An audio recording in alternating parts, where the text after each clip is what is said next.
Mei 2018, kami naik ke Lawu via Candi Ceto. Saya naik bareng saudaraku, Indri, Riko, dan Ririn. Kami naik dari base camp Ceto sekitar jam 8 pagi.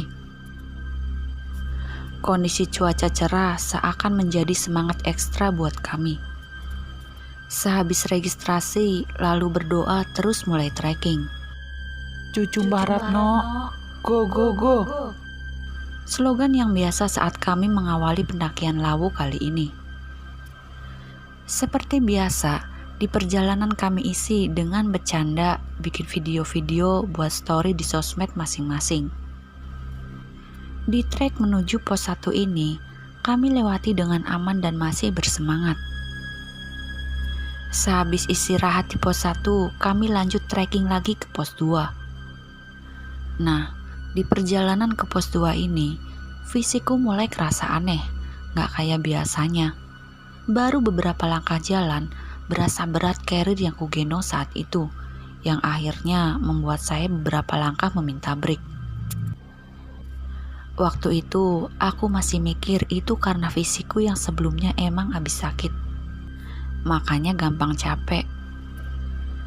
Dengan segala susah payah dan lamanya waktu perjalanan karena fisikku ini, akhirnya kami sampai di pos 2. Di pos 2 ini, aku benar-benar memanfaatkan waktu buat rebahan, berharap fisikku kembali normal lagi.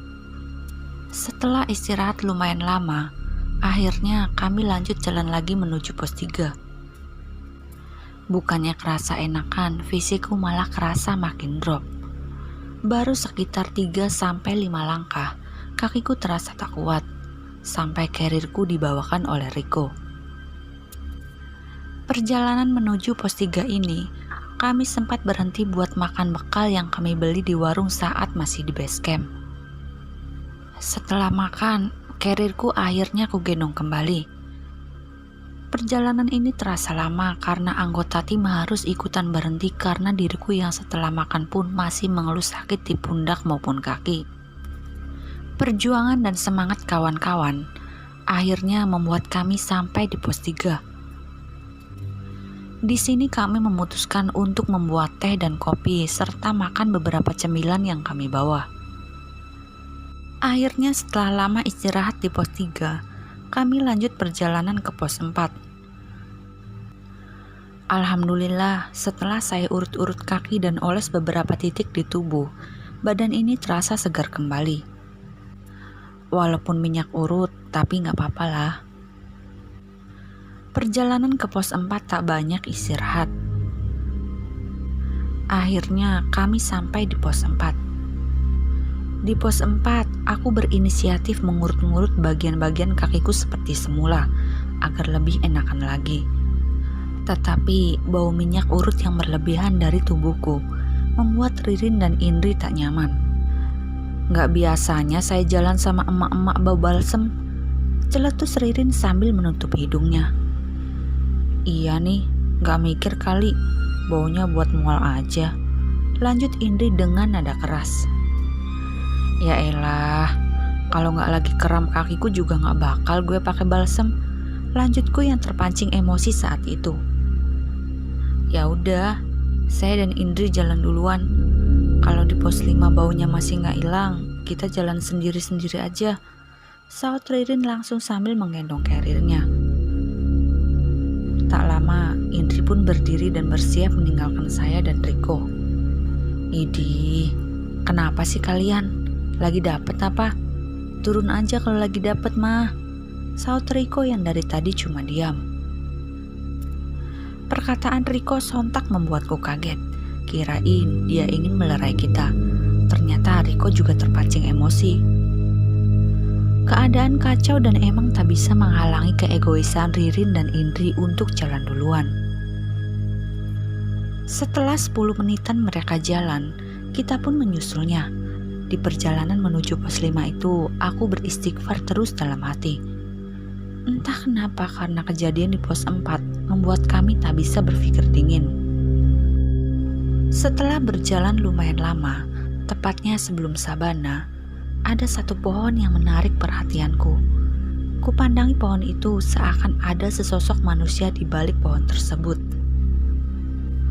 Entah hanya halusinasi atau nyata, saya pun berusaha mengabaikannya. Sampai terdengar suara gesekan daun kering yang seakan tertiup angin yang membuat kita kaget. Tanpa diaba-aba, kita berdua pun lari hingga tiba di sabana pos 5 dan beristirahat. Tawa kita pecah setelah kejadian tadi. Riko yang sedari awal pendakian selalu ngomong tenang dan jangan lari kalau bertemu dan mendengar hal-hal aneh, tetapi dia berlari dahulu tanpa mengajakku. Sejenak ketika kita selesai tertawa, kulihat Indri dan Ririn di sabana ini. Baru saja mau kita samperin, ternyata mereka berdua beranjak jalan kembali. Akhirnya tanpa istirahat, kita juga jalan kembali demi menjaga jarak yang tidak jauh dengan mereka. Tepat jam 6 petang, kami tiba di Kupak Menjangan dan langsung mendirikan tenda dan masak. Walaupun gak ngobrol dengan Indri dan Ririn, saya tetap mendirikan tendanya dan membantunya masak untuk bersama-sama. Malam harinya setelah makan, aku bilang ke tim kalau besok pagi kayaknya aku gak lanjut buat summit. Karena fisik kerasa nggak memungkinkan dan saya menyuruh Riko untuk menemani Ririn dan Indri buat summit attack. Singkat cerita, pagi hari tiba. Saat ku buka mata ini, Riko yang standby dengan saya pun tak ada. Dan setelah aku tengok keluar, tenda Ririn dan Indri sudah bergembok. Sial, tanpa pamitan mereka, kataku dalam hati. Setelah sarapan mie rebus, saya coba mencari pemandangan sedikit menjauh dari tenda. Terdengar bisik-bisik seperti orang berbincang. Setelah ku cari sumber suara itu, ternyata berhenti di bibir jurang. Setelah ku tengokkan ke bawah, kulihat ada beberapa rumah penduduk dan beberapa orang yang berlalu lalang di desa itu. Beberapa menit saya mengintip dari atas. Suasana desa seperti desa biasanya, gak ada yang aneh. Bahkan orang maupun rumah penduduknya juga seperti layaknya rumah di desa-desa. Tetapi yang aneh adalah, kenapa ada sebuah desa di atas gunung? Tanpa berani mendekati desa itu, saya pun bergegas kembali ke tenda. Setelah masuk tenda, ku pejamkan mata ini berharap agar waktu cepat berlalu. Dan ketiga saudaraku cepat turun dari puncak. Lama mata ini tak tertidur-tidur. Sayup-sayup terdengar lagi suara. Namun suara itu saya kenal. Di sana ada desa. Yuk kita ke sana dulu. Terdengar seperti suara Riko, tetapi yang membedakan suara ini terasa serak dan berat.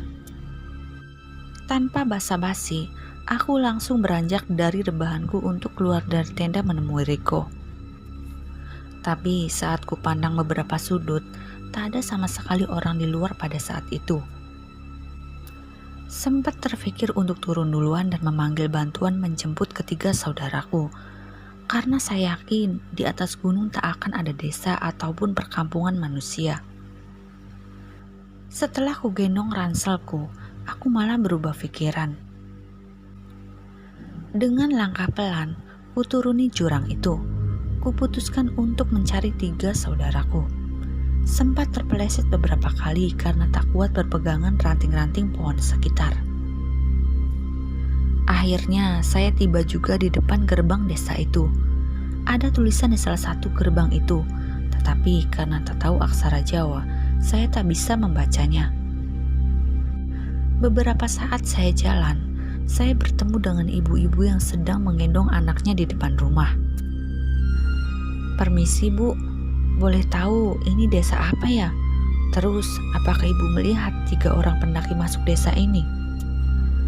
Aneh, tanpa menjawab sedikit pun, ibu-ibu itu langsung masuk ke rumah dan menutup pintu. Ingin ku masuk lebih jauh lagi ke desa itu. Tiba-tiba kakiku ada yang memegangi. Dan setelah kulihat ternyata membuat saya terkejut.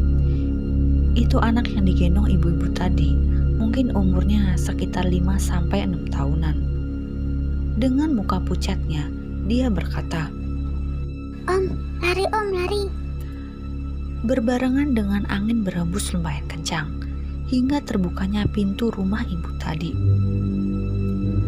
Tanpa terlihat muka ataupun badannya, terdengar suara. Pergi cepat. Merinding, takut, dan hanya pasrah. Akhirnya aku kuatkan kaki untuk berlari menjauh dari tempat itu.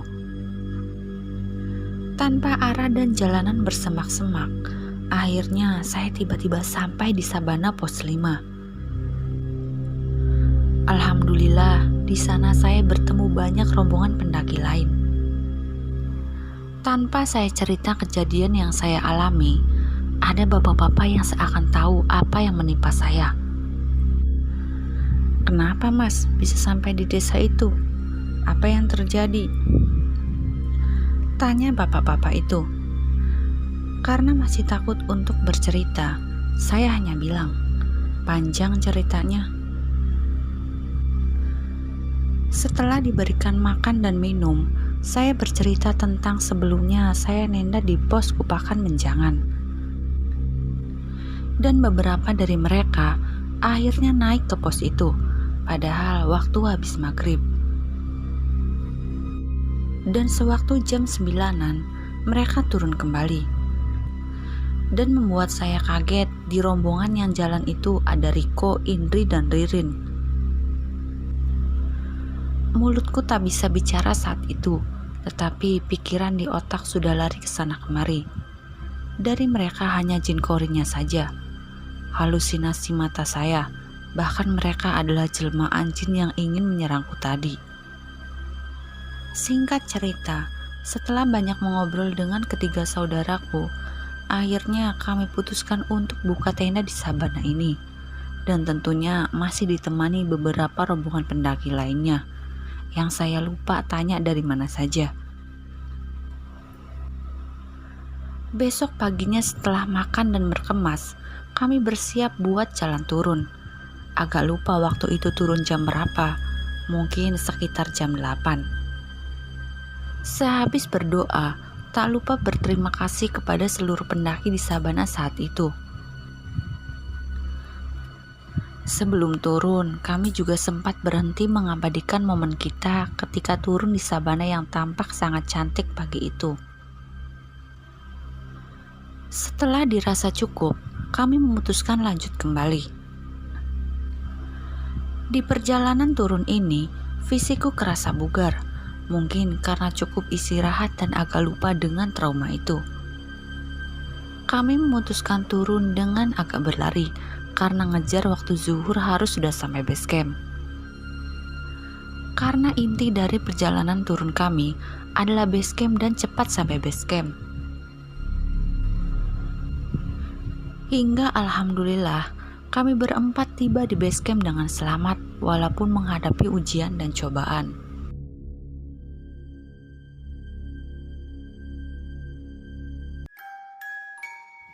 Jika kalian ingin berbagi cerita kepada kami, silahkan DM ke Instagram atau email kami yang ada di kolom deskripsi. Sekian dan terima kasih. Salam dari kami, keluarga pendaki.